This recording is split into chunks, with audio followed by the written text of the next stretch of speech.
가해자가 경찰과 검찰에 모두 조사받지 않았겠습니까?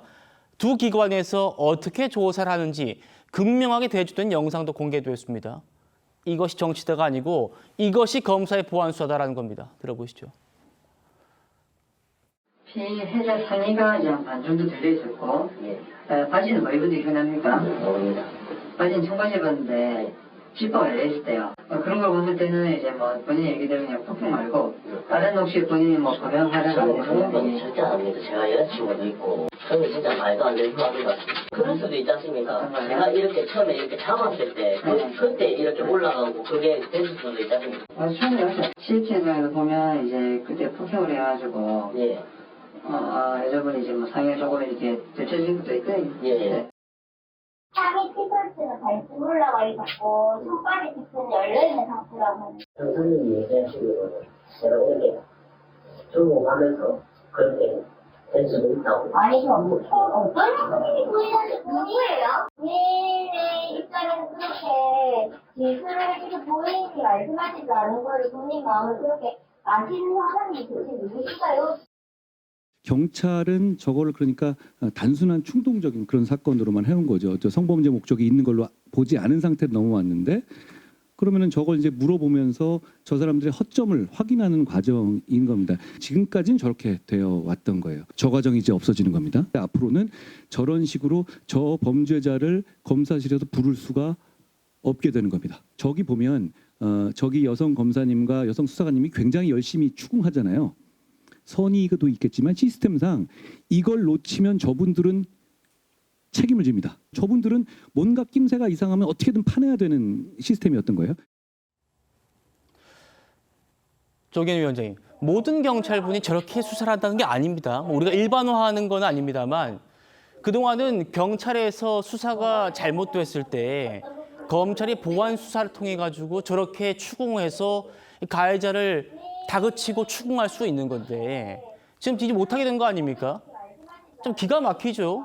저 경찰 수사하시는 분은 누구의 편입니까? 지금 이 김진주 씨가 이렇게 분개하면서 대통령께 살려달라고 하는 이유가 전 이거 보니까 알겠네요. 경찰은 이 위쪽머리가 벗겨질 수 있는 것도 뭐 그럴 수 있는 거네 이렇게 얘기를 하고 그걸 또 가해자가 악용하잖아요 지금. 아유 검사님 지금 경찰관님이 저한테 그럴 수도 있다는데요. 그지 검사가 어떤 경찰이 그렇게 말하냐. 이렇게 해가지고 이런 과정 거쳐가지고 지금 중형을 선고받게 된 거 아닙니까? 이거 이제 못한다는 거 아니에요? 그렇죠. 뭐 이 사건이 어쨌든 보안 수사를 통해서 사건의 실체를 밝혀내서 피해자의 억울함을 해결한 전형적인 사례인 것은 분명해 보이고 전형적인 그래서 사례다. 수사 기소 완전 분리, 검찰의 수사권 폐지 국면에서 부각될 수밖에 없는 사건인 건 분명합니다만 앵커께서 말씀하신 것처럼 모든 경찰이 저렇게 부실하기 때문에 보안 수사가 필요한 것도 아니고요. 예. 모든 검사실이 수사를 저렇게 잘하기 때문에 덮이는 사건을 다 찾아내는 것도 아닙니다. 오히려 경찰에서 넘어가서 잘된 사건이 검사실에서 암장되는 사건도 또 많았고 검찰의 그래요. 제19 감싸기라든가 이런 사례들로 인해서 검찰개혁 논의가 시작됐던 부분도 분명히 있는 거니까요. 그걸 균형 있게 봐야 되는데 그래도 뭐 우선적으로는 김진주 씨 사건과 같이 경찰이 미처 제대로 수사하지 못하고 부실 수사를 했을 때 장윤수인가요? 예. 장윤기 사건처럼 그 지역의 어떤 경찰의 유착 비리로 인해 사건을 덮으려고 했을 때 어떻게 찾아낼까? 이제 그 부분을 이번 형사소송법 개정안에 넣은 보안수사 요구권을 통해서 검찰의 이제 저러한 이 보안수사 요구를 통해서 실체에 접근하고 그게 제대로 실현되지 않았을 때 시정조치 요구라든가 7대 주요 사회적 약자 범죄에 대해서는 정권 송치 후에 수사기록 검토를 통해서 재수사 요구를 한다든가 이제 이런 보완책을 통해서 저 작업을 대체할 수 있을지 그게 가능하도록 촘촘하게 이후 10월 2일까지 형사소송법 체계를 완성하면 될 일이다. 이제 거기에 비중을 둘 수밖에 없을 거고요. 저는 뭐 저 사건의 사례를 계속 거론하면서 주의를 환기시키고 경찰의 수사 역량에 대한 우려라든가 수사 암장에 대한 어떤 걱정 이런 부분을 해소하는 노력을 다해야 된다. 경찰 어제 국가수사본부장도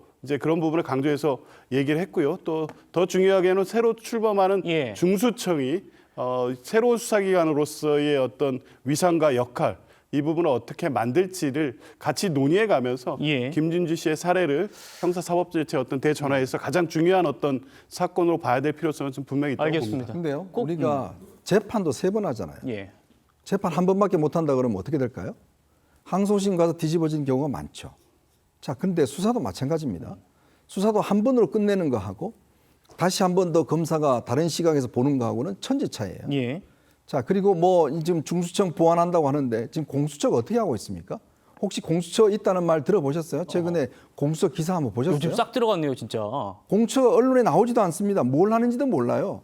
자, 그렇게 공수처 만들면 뭐 공직비리 없어지고 열심히 하겠다고 하는데 없어졌습니까? 지금까지 구속 몇 명 시켰어요? 자, 그러면 중대범죄수사청에 새로운 수사기구를 만들면 이 수사기구가 지금 제대로 정착하기엔 얼마나 많은 시간이 걸릴까요? 자, 그럼 그 중간에 있었던 이 사건들은 국민들 생활은 계속되는데 그 사건은 누가 그럼 책임지겠습니까? 그걸 뻔히 알면서 만세 삼창을 외친 사람들이 누구예요? 자, 지원하시겠습니다라고 노무현 대통령 그 묘역 가서 한 사람들이 누구예요? 그 사람들 책임집니까?